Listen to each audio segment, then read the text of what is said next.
The arena of Veldar Prime was a wound in the planet's surface, a vast pit surrounded by steel walls and roaring alien spectators.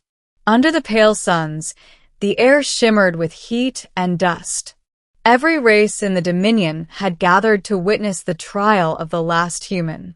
His name was Captain Adrian Cole, former officer of the Terran Defense Fleet. His armor was gone, his weapons stripped. Around him stood the towering Korgoth, reptilian warriors of muscle and bone, each 3 meters tall, bred for conquest. Their leader stepped forward, a warlord named Zroll, his body covered in burnished plates of violet scale, his crimson eyes like molten fire. In his clawed hand, he carried a plasma blade longer than Adrian's arm. "You are far from your dying world, human," Zroll growled, his voice echoing across the pit. "Kneel, and I may let you live as a servant." Adrian straightened, the chains around his wrists clinking faintly. The crowd fell silent, waiting for the human to beg. Instead, he smiled. "You've mistaken me for someone who kneels." The arena erupted in hisses and roars. Even the guards turned their heads, astonished by his defiance. Zroll's lips peeled back, revealing teeth sharp as razors. "Then you choose death." Adrian lifted his chin. "No. I choose dignity." The warlord stepped closer, towering over him. "You think defiance makes you brave?" "No," Adrian said calmly. "It makes me human." That word, human, carried through the arena like a challenge. Many of the younger Korgoth had never even seen one before. Humanity's colonies had been wiped out decades ago in the Dominion Wars. To them, he was a ghost of a defeated species, standing barefoot in the dust, facing a god of war. The signal blared. The fight began. Chains fell from his wrists, and Zroll swung his plasma blade in a blur of red light. Adrian dodged, barely, the heat singing his cheek. The crowd roared as he rolled aside, grabbing a fallen spear from a dead gladiator. The weapon was crude, heavier than he liked, but it was something. The duel became a storm of movement. Zroll's strikes were monstrous, shaking the ground. Each swing could have cleaved a man in half, yet Adrian stayed just ahead of death, reading the rhythm, the arrogance in each attack. He had fought Korgoth before, on Vega Outpost, on the ruins of Titan Station. He knew their strength, their pride, and their one weakness, rage. As he dodged another blow, he taunted, "You swing like a drunk. That sword too heavy, or are you afraid to miss?" The warlord roared and lunged, driving the blade into the sand. Adrian sidestepped, twisting the spear and striking upward, a solid hit to the throat. It didn't pierce the scales, but it made Zroll stumble. The crowd howled, half in fury, half in awe. "You bleed like the rest of us," Adrian said. Zroll's eyes blazed. "I will tear you apart." Adrian's body ached. His arms trembled, lungs burning. Yet something deeper kept him upright, a memory of Earth's skies, the faces of his crew, the oath he once took to never yield. He remembered the day the Dominion ships darkened the horizon, how humanity's cities burned, how his fleet fought until their reactors ran dry. He had seen his planet fall, his people scattered, but not broken. "You think killing me erases what we were?" he shouted. "You can destroy a world, but not what it stood for." The words struck something even Zroll couldn't ignore.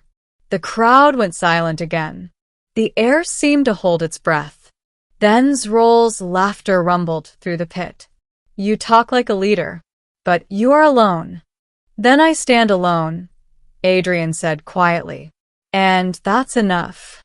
With a roar, Zroll charged again, faster now, fury guiding his strikes. Adrian moved by instinct, dodging, blocking, countering until the spear cracked in his hands. The blade swept past his ribs, slicing flesh.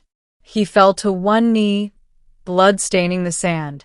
The warlord raised his weapon for the final blow. Any last words, human? Adrian looked up at him, eyes burning. Yeah, he said. You should have killed us all when you had the chance.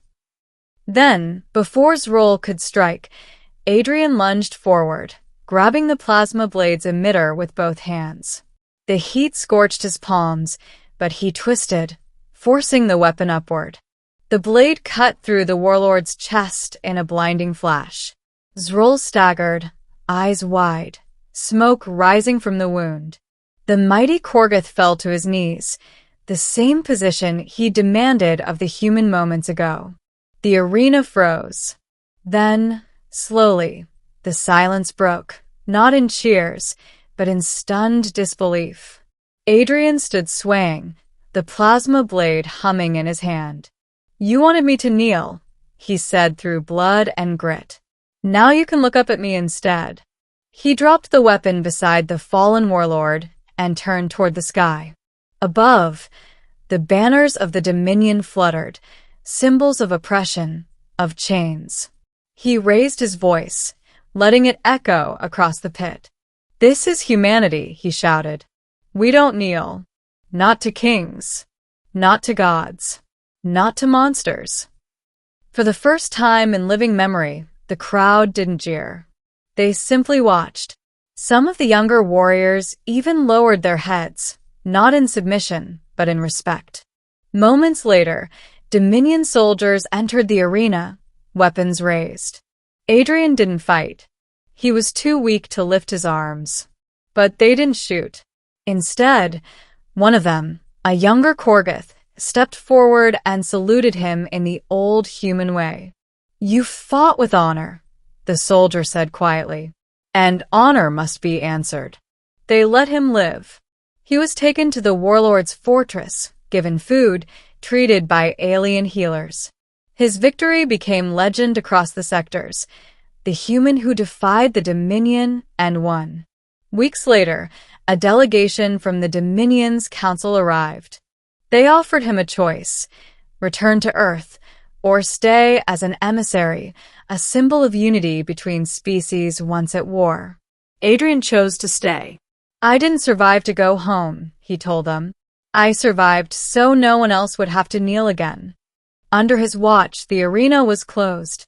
The Dominion's younger races began to question the old laws of conquest. Some even joined him, forming a new alliance, not ruled by fear, but by respect. Years passed. The legend grew.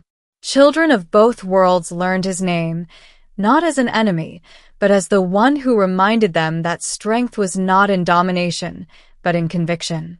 And sometimes, when he walked the halls of the rebuilt city, he would see his reflection, older, scarred, but still standing. He would remember that day, that moment in the arena, when a monster told him to kneel.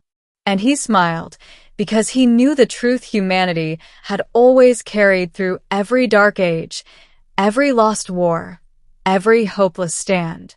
You can break the body. You can burn the world. But you can never make the human spirit kneel.